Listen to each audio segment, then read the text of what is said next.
ब्रह्महृदायादिकवये मुह्यन्ति यत्सूरयः तेजो वारिमृदां यथा विनिमयो यत्र त्रिसर्गो मृषा धाम्ना स्वेन सदा निरस्तकुहकं सत्यं परं धीमहि अखण्डमण्डलाकारं व्याप्तं येन चराचरं तत्पदं दर्शितं येन तस्मै श्रीगुरवे नमः।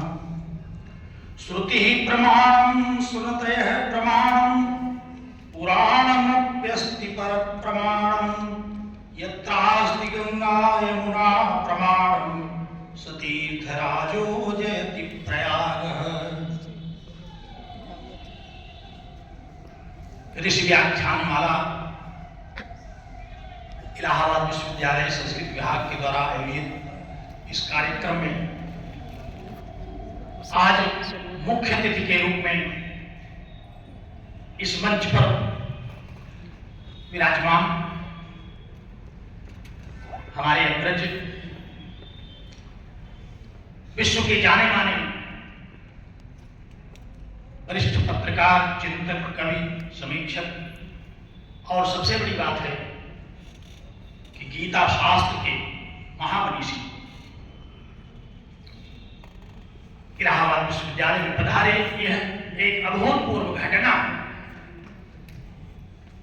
आज तक आपको इलाहाबाद विश्वविद्यालय में लाया नहीं जा सका था।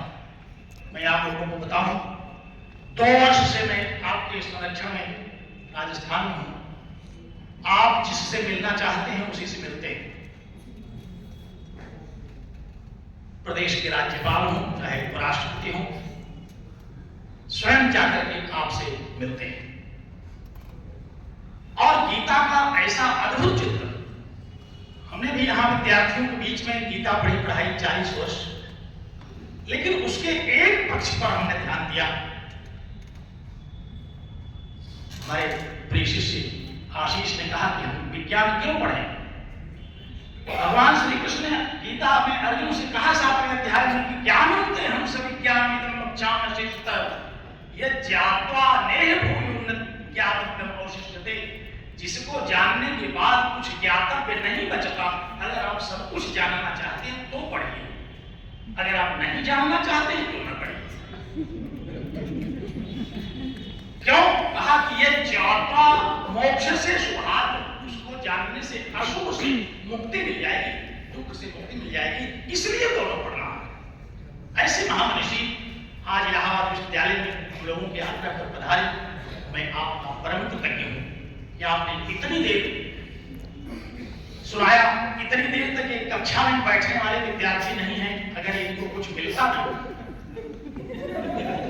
ये इतनी देर तक नहीं बैठते।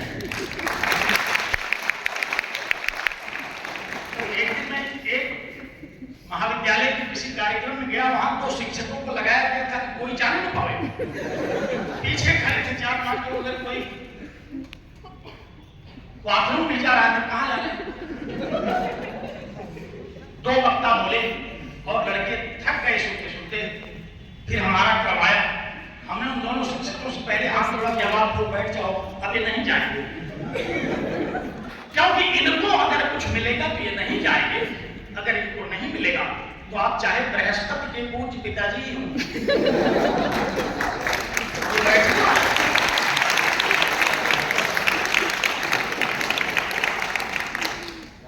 तो ये श्रीमद् भगवद गीता पर एक नवीन दृष्टि है। हम लोग आध्यात्मिक दृष्टि से तो विचार यहां करते रहे, खूब शंकराचार्य जी को पढ़ा, रामानुजाचार्य को पढ़ा, रामभद्राचार्य जी को पढ़ा, लेकिन जो विज्ञान की दृष्टि आपसे हमने सुनी, मैं तो आपके ग्रंथों को पढ़ता रहता हूं।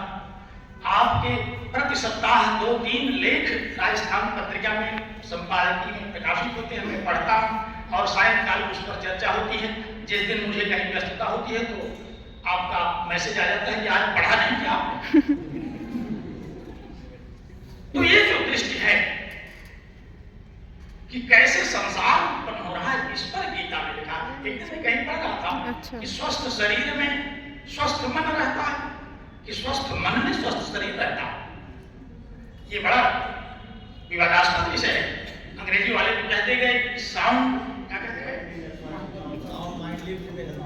खूब जानते हैं आप लोग अंग्रेजी वाले। ये तकलीफ है। मस्तिष्क स्वस्थ रहेगा तो शरीर स्वस्थ है, और शरीर चाहे जितना स्वस्थ रहे, अगर मन स्वस्थ नहीं है तो आप स्वस्थ नहीं है। मोटा तगड़ा बलिष्ठ मांसल होना स्वस्थता नहीं है, मन की स्वस्थता स्वस्थता है। और आपने ये कहा कि परमात्मा ही मन के रूप में सारे संसार के सारे प्राणियों में पहले आता है, अनाज के रूप में आता है, अनाज खाते हैं फिर मन बनता है। आपने कहा कि गीता सृष्टि का विज्ञान है। अगर हम सृष्टि को नहीं समझेंगे तो सृष्टि से मोक्ष को भी नहीं समझेंगे। आप कारण नहीं समझेंगे तो कार्य कैसे समझेंगे? इसलिए पहले तो हमें सृष्टि को समझना होगा, फिर हमें सृष्टि से मुक्ति प्राप्त करने का साधन समझना होगा। हम तीर्थ प्रयाग को प्रणाम करते हैं, जहां ऐसे ऐसे मनीषी इस महाकुंभ में आए, बड़े बड़े शंकराचार्य, रामानुजाचार्य, मंडलाधीश, महामंडलेश्वर, अनेक विद्वान इस समय गंगा और यमुना के तट पर हैं। हम सरस्वती के तट पर हैं। आज यहाँ इस सरस्वती के तट पर श्रीमद् भगवद गीता का जो भगवान श्री कृष्ण ने स्वयं अर्जुन से कहा, हमें यह आज उपदेश मिला कि हम अर्जुन बनकर के गीता को पढ़ें तब समझेंगे। अगर अर्जुन बनकर के गीता को नहीं पढ़ेंगे तो नहीं समझेंगे। ये एक शर्त आपने लगा दी तो आप लोग अर्जुन बनो। और बड़े सारे सिद्धांत हैं गीता में निष्काम कर्म पर। एक बार कक्षा में एक विद्यार्थी कहा, मैं यहाँ बरगद के पेड़ के नीचे कक्षा पढ़ा रहा था, उस दिन छुट्टी थी, निष्काम कर्म पर खूब जमा हुआ था व्याख्यान। एक विद्यार्थी खड़ा हुआ, उस दिन कुर्सी नहीं थी, मैं अपनी स्कूटर पर बैठ करके बात रहा था। उसने कहा कि गुरुजी आप तो निष्काम कर्म समझ गए होंगे। हमने कहा आपको क्या लगता है? क्या मुझे लगता है कि आप समझ गए? फिर आप अपनी स्कूटर तो अब आप हमको दे दीजिए। हमने कहा अभी इतना नहीं समझा, अभी केवल आपको समझाने तक का समझा। जब समझ जाऊंगा तो आपको कहने की आवश्यकता नहीं पड़ेगी कि मैं आपको क्या दे दूं, आपसे क्या ले। ये शास्त्र इतना गूढ़ है। एक बार एक राजा ने कहा कि हमको जो गीता समझा दे हम उसको अपना आधा राज्य दे दें। बड़े बड़े विद्वान आए, निष्काम कर्म खूब समझाया। राजा अंत में कहता था कि अच्छा, उसने कहा था कि आधा राज्य दे देंगे, इसलिए खूब समझाते थे लोग। जब समझा करके थक जाते थे तो राजा कह देता था कि तुमको कुछ नहीं आता, चलो। जितने विद्वान आए सब बहुत दुखी हुए, इसने तो बड़ी बेइज्जती की। पूरे देश में राजा के प्रति बड़ा विद्रोह उत्पन्न हो गया। प्रधानमंत्री ने कहा कि बड़ा गड़बड़ किया आपने, विद्वानों को आपने नाराज कर दिया, इसलिए अब आप उनसे क्षमा मांगिए। कहा एक बार फिर बुला लो। सारे विद्वान आए, उन्होंने क्षमा मांगी। सारे विद्वान अपनी भड़ास मिटाई कि आपने हमको अपमानित किया, नहीं आधा राज्य देना था तो क्यों हमसे कहा? महोदय क्षमा करें, हमसे बहुत गलती हुई। निष्काम कर्म आप समझा रहे थे इसलिए कि आपको आधा राज्य लेना है। मैं तो इसलिए कह देता था आपसे कि आप तो अभी स्वयं नहीं समझे, फिर हमको क्या समझाएं? तो हम अभी स्वयं नहीं समझे। इसको अंत में अर्जुन को समझाते समझाते उसने भी कहा कि मैंने समझा नहीं, लेकिन अब जो कह रहे हो करूंगा, जैसा कह रहे हो वैसा करूंगा। तो पहले तो गुरुजन जैसा कहें वैसा करो, जैसा समझाएं वैसा समझो। फिर अर्जुन की तरह उसमें शंका हो, प्रश्न नहीं। कई बार जब छात्र कहता था कि एक प्रश्न है तो मैं उसे क्षमा मांग लेता था। अगर कोई कहे जिज्ञासा है तो ठीक है, आओ चर्चा करें। क्योंकि प्रश्न का उत्तर देना बहुत कठिन है। प्रश्न वो करता है जो उसको समझ चुका है। जागते को जगाना ये कैसे संभव? जो सोया हुआ हो उसको जगा सकते हैं, जो जाग रहा है उसको क्या जगाना? जिसने प्रश्न तैयार कर लिया इसका मतलब कि उसने उसको पढ़ लिया। आप त्रासनिक मत बनिए, आप जिज्ञास बनिए। हमारा शास्त्र ही शुरू होता है तथा तो ब्रह्म जिज्ञासा से, तथा तो धर्म जिज्ञासा से। तो जिज्ञास बनिए। गीता तो जिज्ञासुओं के लिए है। भगवान कृष्ण ने कहा कि चतुर्विधा भजन्ते मां जना सुकृतिनो अर्जुन आर्तो जिज्ञासु रताति ज्ञानी च भरतर्षभ। तो जिज्ञासु बनो और इसका कर्म समझो चाहे न समझो। इस शास्त्र को पढ़ो अगर तो अंत में अर्जुन ने भी यही प्रश्न किया था कि निष्काम कर्म क्यों करें हम? उन्होंने कहा कि निष्काम कर्म इसलिए करो कि तुम्हारा चित्त शुद्ध हो जाएगा। कर्म का फल मिलेगा कि नहीं इस विषय में तुम चिंता इसलिए मत करो कि कर्म का फल तो मिलेगा ही मिलेगा, इसमें कोई संदेह नहीं है। और आखिर में उन्होंने कहा यत्र योगेश्वरः कृष्णो यत्र पार्थो धनुर्धरः तत्र श्री विजयो भूतिर् ध्रुवानीतिर्मतिरमम्। आखिर निष्कामकर्म पढ़ाने के बाद क्यों ऐसा कह दिया कि जहां योगेश्वर की यह विद्या रहेगी, जहां अर्जुन का एक कर्मयोग रहेगा, वहां तत्र श्री, वहां श्री होगी, संपदा होगी, वैभव होगा, विजय होगी। ऐसा क्यों कहा? इसलिए कि आप पहले अर्जुन की तरह कर्मयोगी बनो, भगवान श्री कृष्ण के द्वारा उपदिष्ट ज्ञान का विचार करो, फिर ये सब तो उसके आनुषंगिक हैं कि तुम मिलेंगे ही मिलेंगे, क्योंकि इसको मिलने के लिए आपको अलग से कुछ नहीं करना है। कर्म करो, फल की इच्छा मत करो, ये गीता में कहीं नहीं लिखा है।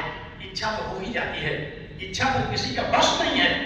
क्या कभी आपने सुना कि क्या कभी आपको ऐसा लगा कि आज आओ अमुक विषय की इच्छा करें? इच्छा तो हो जाती, इच्छा की नहीं जाती। यही एक ऐसी क्रिया है जो बिना किए हो जाती है, और इच्छा हो जाती है तो पता चलता है मुझे अमुक विषय की इच्छा हो। तो आप फल की इच्छा न करो, ये लिखा नहीं, आप कर्म करो, कर्म का फल अकाट्य है, लेकिन सत्कर्म करो तो उसका फल गीता की आखिरी श्लोक में भगवान ने दिया। आप लोग बहुत प्रणाम करने के योग्य हैं। आज तो इतनी देर तक आप इतने धैर्य से बैठे, मुझे भी लग रहा था जब विलंब हो रहा था, 12:30 बजे कार्यक्रम होना था, 12:30 बजे आप वहां से चलना ही नहीं शुरू किए थे और यहाँ शुरू हो गया था कार्यक्रम 11 बजे से। यहाँ सारे लोग बैठे थे, जितने बैठे हैं उसके कई गुना ज्यादा चले गए। कितने लोग पता लगाते रहे कि आप आए कि नहीं आए, वो तो आए ही नहीं, लेकिन आप जो है असली तो आप हैं। इसलिए मैं आपको बहुत नमन करता हूँ। आपकी श्रीमद् भगवद गीता में ये इलाहाबाद विश्वविद्यालय की विशेषता है। यही अन्य विश्वविद्यालय देखने को नहीं मिलता। हमने पूरे देश में घूमा, मैं विश्व में भी चला गया था, लेकिन ये विशेषता कहीं नहीं देखी। और यही विशेषता दिखाने के लिए मैं आज आप एक विराट व्यक्ति को यहाँ ले आया कि आपने अगर नहीं देखा तो फिर बाकी लोग देख करके क्या करेंगे। आप लोगों का परम कल्याण हो। इस कार्यक्रम के आयोजक हमारे बिहार के अध्यक्ष, हमारे परमप्रिय नारायण जी, हमारे प्रिय शिष्य अनिल कुमार जी, हमारे मित्र राकेश जी, बहन निरुपमा जी, और सभी हमारे प्रिय बच्चों, जिसमें इसमें से बहुत सारे तो हमारी कक्षा के विद्यार्थी भी रहे। कुछ लोगों ने सुना होगा, कुछ लोगों ने देखा रहा होगा, लेकिन आज इतने लोग इतने धैर्य से बैठे, मुझे पक्का भरोसा है कि अगर मुझे ही केवल बोलना रहा होता तो आप नहीं बैठता कोई। आज आप सुने, और निश्चित रूप से आज आपको गीता के बारे में एक नई दृष्टि लगी। कुंभ में बड़े बड़े ज्ञानी बैठे हैं, बड़ा भाव चिल्ला रहे हैं, लेकिन इस विषय पर चर्चा करने वाले बहुत कम लोग हैं जो कि सामान्य से ज्ञान और विज्ञान दोनों पक्षों पर चले। आप ईशावास्य उपनिषद में पढ़ो, वहां भी विद्या और अविद्या एक साथ चले तो कल्याण होगा, ज्ञान और अज्ञान एक साथ चले तो कल्याण होगा। इसी तरह से ज्ञान और विज्ञान एक साथ चले तो कल्याण होगा, अन्यथा आप अधूरे रह जाएंगे, और अधूरा रह जाएंगे तो फिर जानिए अधूरे ही रह जाएंगे। और हमें पूरा होना है, क्योंकि हमारा शास्त्र कहता है ओम पूर्णमदः पूर्णमिदं पूर्णात् पूर्णमुदच्यते पूर्णस्य पूर्णमादाय पूर्णमेवावशिष्यते। ओम शांति शांति शांति। और अंत में मैं राकेश भाई को बहुत धन्यवाद दूंगा। यहाँ की व्यवस्था हमको एक बार बड़ी असंतोषजनक लगी।